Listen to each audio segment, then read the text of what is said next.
Let me show you an example of how Bootstrap works, how the framework works. This isn't designed to give you a step-by-step tutorial on using Bootstrap, so don't get wrapped up in the details of the things I'm showing you. Just use this as a chance to get an overall idea of what can be done with Bootstrap.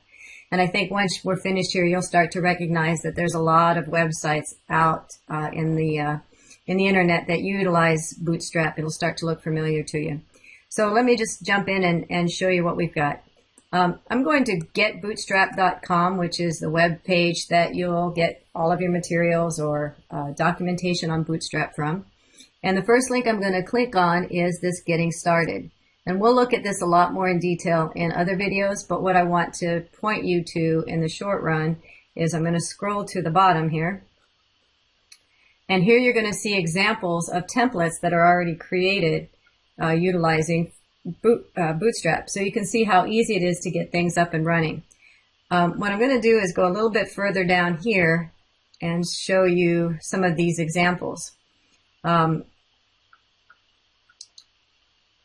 If you click here where it says downloading the Bootstrap repository, which I've already done, and I've had the zip file here, it says examples can be found in the docs examples directory.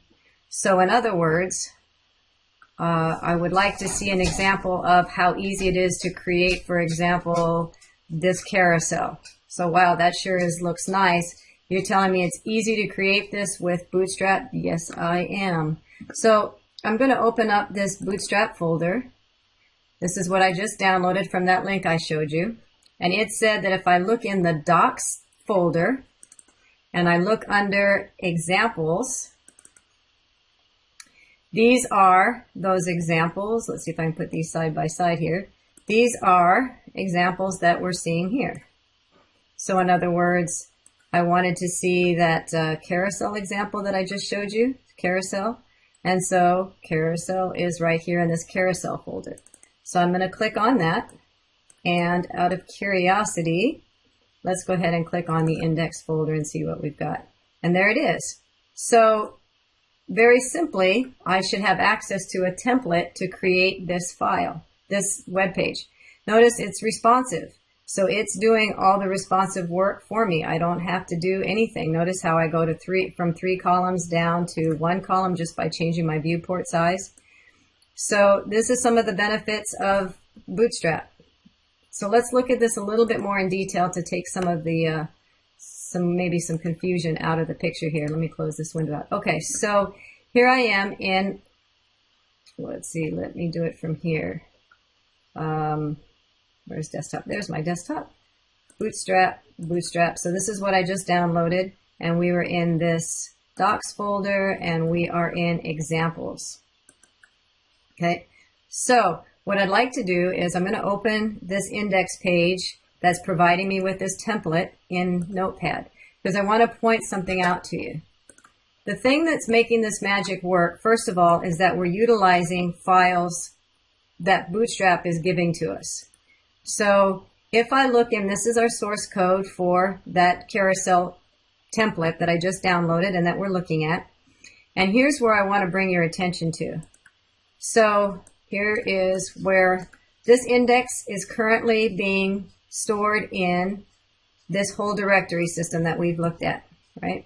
So it's in examples and it's under carousel. And we can see that path here in this path URL here. Okay. So if I look at, let's look at line 15, for example. Line 15 says that this web page is currently linking to a CSS file called bootstrap.min, but it's looking for it in a specific place. In other words, this bootstrap.min.css file does not exist here in the carousel folder that we're in.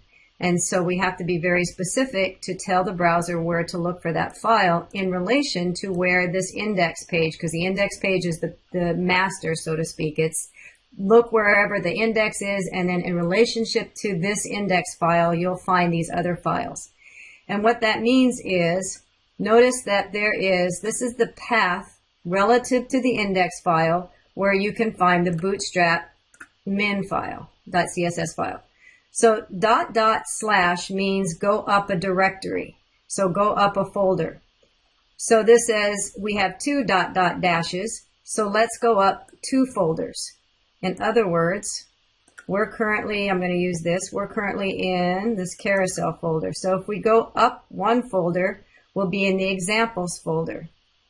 And then it says to go up another folder, and so that puts us in the docs folder. Okay, so up 1 folder puts us in examples. Okay, and then we have to go up another folder structure, which puts us in the parent of examples, which is docs. Okay, so now that we're in the docs folder, we've gone up 2 folders. The next folder is this dist folder. So in a parent of docs, we'll find dist. There it is.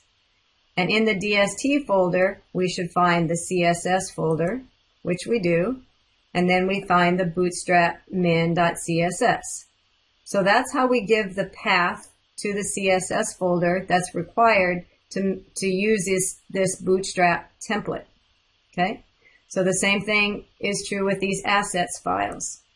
So again, I'm in examples and I'm currently in the carousel.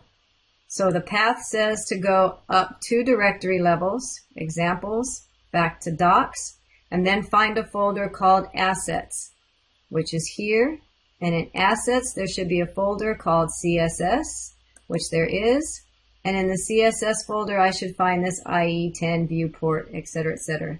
So the reason why I bring that to your attention is if you want to use these files, you can use these templates. Just make sure that you are linking to these files in such a way that wherever you download them, you either keep the directory structure the same or you make sure you include the correct path.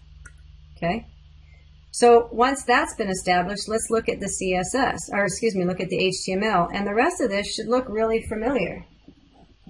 Here also is a local carousel.css, so you have to pay attention and make sure that you have included all of the files that are required. Then the rest of this should look familiar. We have a body tag.